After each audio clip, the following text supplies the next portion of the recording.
उन्हें अपने आचरण में उतारे। राम लक्ष्मण और श्रियाजू गंगा जी के समीप आए।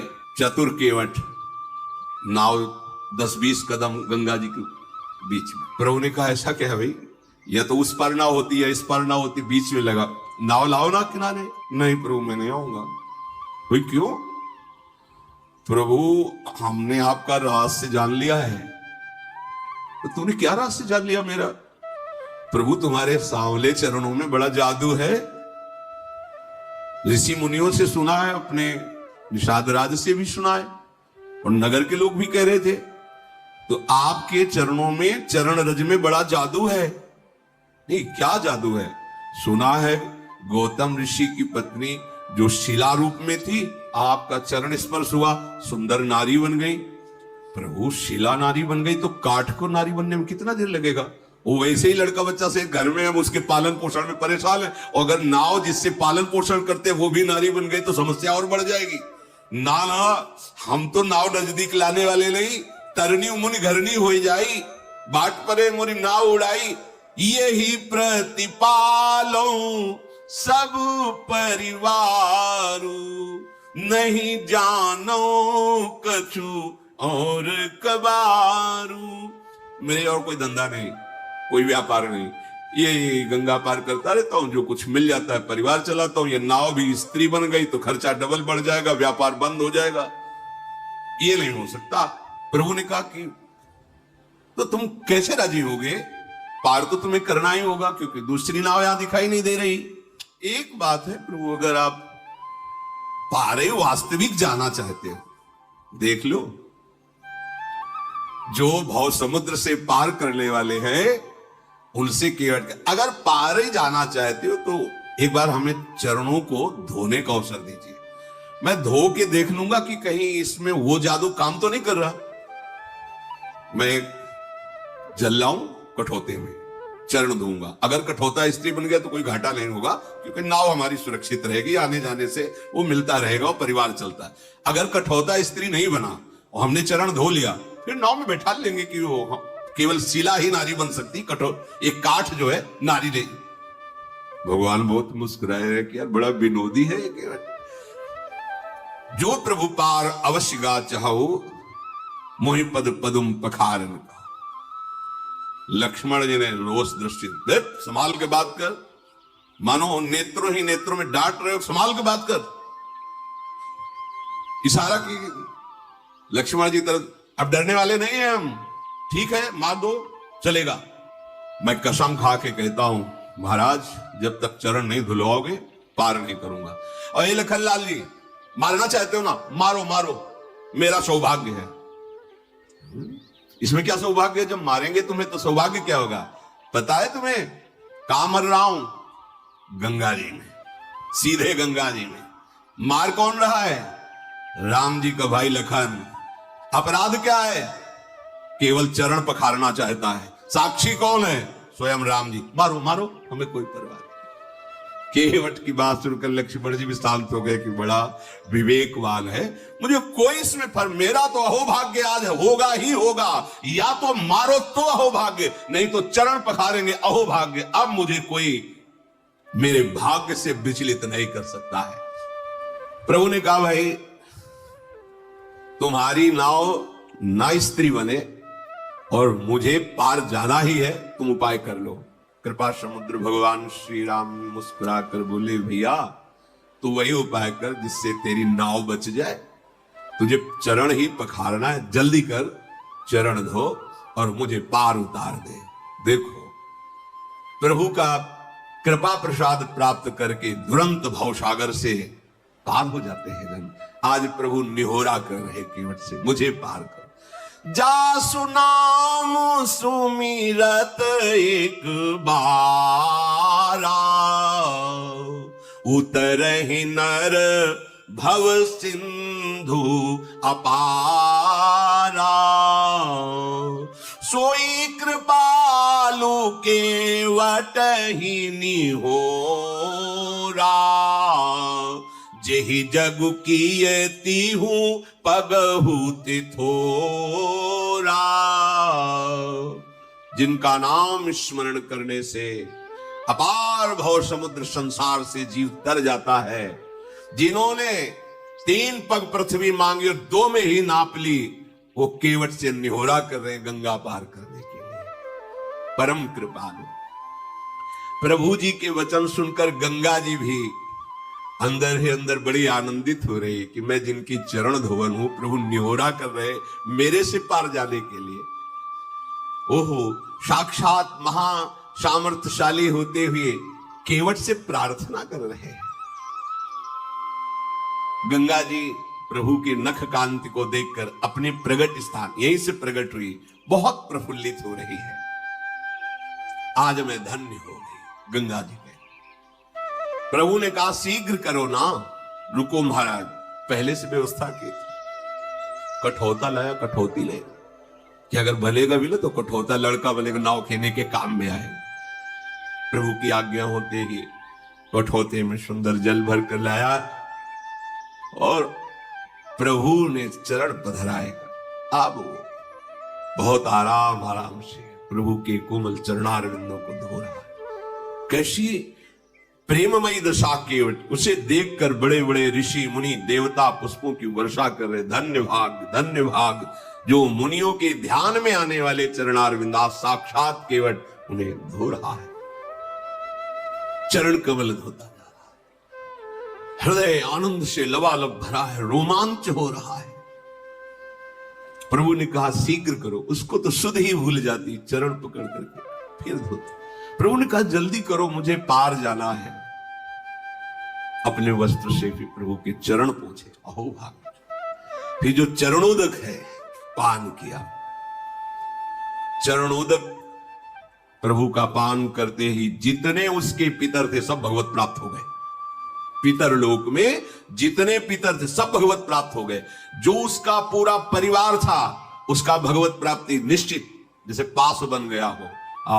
पद पखारी जलपान करी तो आप सहित परिवार और पितर पारो। आप पूरा परिवार पितर सब भगवत धाम के वश, सब परम पद के अधिकारी। इसीलिए ये नहीं सोचना चाहिए कि हमारे परिवार का क्या होगा। यदि आप भगवत भजन करते, धर्म से चलते हैं, तो पूरी जिम्मेवारी लोक परलोक की प्रभु स्वयं ले। योगक्षेमम वहाम में हम प्रणत कुटुंब पाल रघुराई। भगवान अपने भजन करने वाले के परिवार का भी महामंगल कर देते हैं, उसका भी पालन करते। देखो प्रभु के चरण धोए, चरणामृत पान किया तो आप सहित परिवार पितर पार करें। प्रभु को बाद में पार कर रहा है गंगा जी से।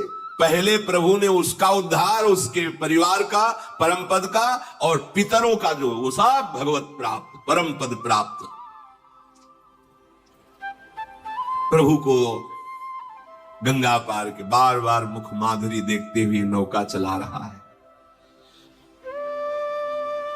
जब पार हुए तो लखनलाल जी, सियाजू, रामजू उतर करके गंगा जी की रेती में खड़े हुए। केवट की तो दशा इस समय बार बार हाथ जोड़ता है, मुखारविंद की तरफ देखता है, साष्टांग दंडवत होता, फिर खड़ा होता, फिर देखता है, फिर साष्टांग दंडवत। भगवान को ऐसा लगा कि शायद कुछ उतराई नहीं दी है, इसलिए ज्यादा दंडवत हो रही क्या। सब कुछ जैसा प्रभु को लग रहा है कि देना चाहिए उतराई। प्रभु सकुच यही कछु नहीं देना, इसको तो कुछ दिया नहीं। देखो हमारे प्रभु का स्वभाव देखो, सब कुछ दे दिया पर क्या सकुच है, इसको कुछ दिया नहीं। इसीलिए इनके समान केवल यही है।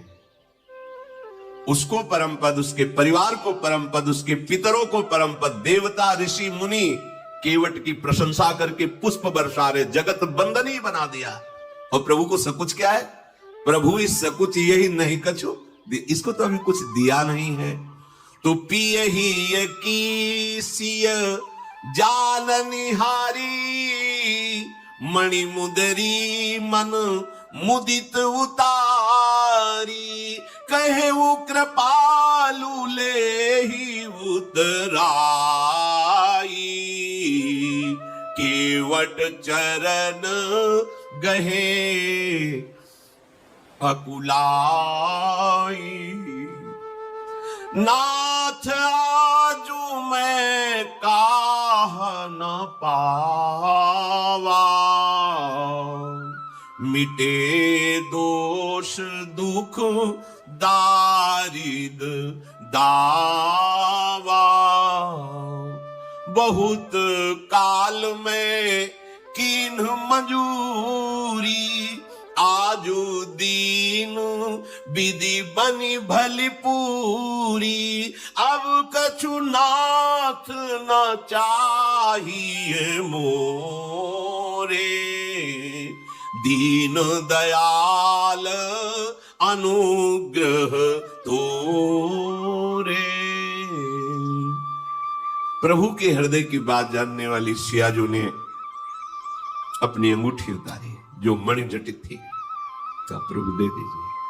प्रभु से अंगूठी के लेकर कहा ये उतराए ले लो। विकल हो के चरणों में, प्रभु अब कुछ नहीं चाहिए, आपने जो दिया है। बहुत जन्म जन्म से मेहनत करता रहा, जन्म जन्म न जाने किस योनि में गया, क्या क्या कर्म किए। नाथ आज हमें पूरी मंजूरी मिल गई। क्या पूरी मंजूरी क्या है? आपके चरणारविंद का स्पर्श, आपके चरणों की सेवा और आपके चरणों का प्रेम। अब नाथ मुझे कुछ, अब मैं तृप्त हो गया हूं, अब कृतकृत्य हो गया हूं, अब कोई चाह नहीं रह गई है। नाथ आपको पा लिया तो आज सब कुछ पा लिया, अब कुछ पाना बाकी नहीं रहा। मेरे दोष, मेरे दुख, मेरी दरिद्रता सब नष्ट हो गई। आपके चरणों का स्पर्श करते ही मेरे हृदय में जो परमानंद, अब इससे बढ़कर कोई भेंट नहीं है। दीन दयाल आप कृपा कीजिए, अब मुझे कुछ देकर, ऐसी बात नहीं, अब मुझे कुछ नहीं चाहिए। प्रभु बार बार करे कि ले लो ना। नहीं ठीक है, वो सब ठीक है, आप ले लो। जब केवट ने देखा बार बार प्रभु आज्ञा कर रहे, तो हाथ जोड़ के कहा प्रभु अभी नहीं, जब आप लौट के आओगे ना वनवास पूरा करके, फिर आप जो देंगे मैं प्रसाद समझकर स्वीकार कर लूंगा। फिर ती बार मोहि जो देवा, शो प्रसाद में सिर धरी लेवा। अभी तो नहीं प्रभु, अभी तो जो दिया है तृप्त कर दिया। हे नाथ बहुत कीन प्रभु लखन सिंह, नहीं कछु केवट ले, विदा कीन करुणा यतन। ध्यान दीजिए, बहुत प्रयास कर रहे हैं प्रभु लक्ष्मण जी, सिया जी, लेकिन केवट कुछ नहीं ले रहा। भगवान फिर दे रहे हैं। क्या? ये मिलना बड़ा कठिन है। बहुत कीन प्रभु लखन सिय, नहीं कछु केवट ले, तो विदा कीन करुणा यतन, भगति विमल बर दे। जाओ, तुम्हारे हृदय में प्रेम लक्षणा, अखंड भक्ति, अविरल भक्ति, ये दुर्लभ है, इससे बढ़कर कोई लाभ नहीं है। करुणा के धाम प्रभु अपने श्री चरणों का प्रेम प्रदान के, नहीं कछु केवट ले, तो फिर क्या दे? प्रेम। पाई रस भक्ति गुड़, जुग जुग जग दुर्लभ भव इंद्रादि विधिम, आगम अरु निगम पुराण अगोचर। वो महाप्रेम।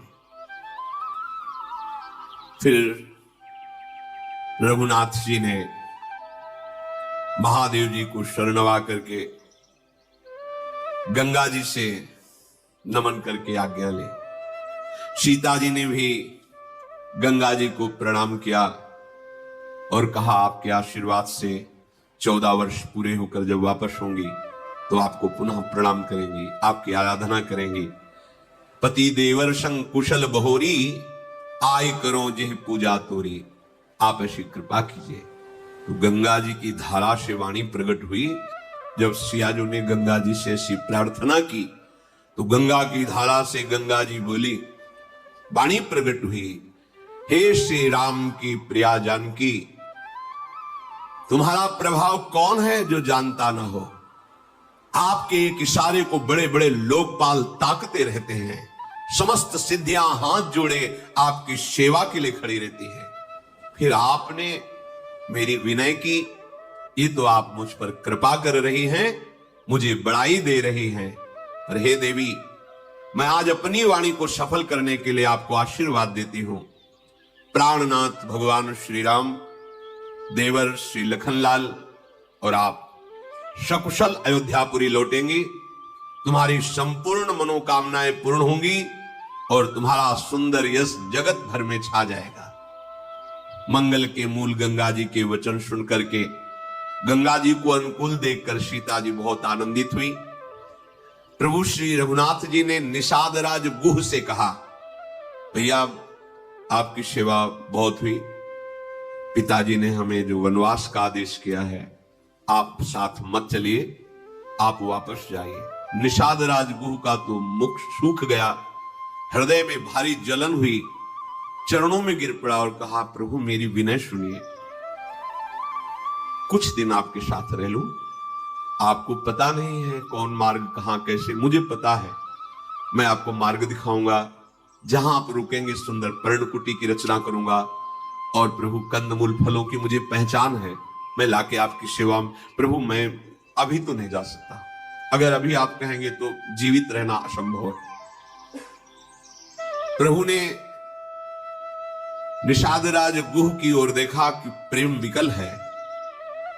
प्रभु ने कहा तो ठीक है, चलो कुछ दिन हमारे साथ चलो। बड़ा प्रसन्न हो, एक क्षण भी भगवान का साथ मिल गया, धन्य अहोभाग्य हो गया। फिर सेवा, फिर कई दिन सानिध्य और फिर निरंतर सानिध्य। तो ये उपासना निरंतर सानिध्य प्रदान करती है। छिन छिन बिहरत संग, छिन छिन निरखत प्रेम भरी, छिन जस कहता भंग, यह जो कृपा हरिवंश की।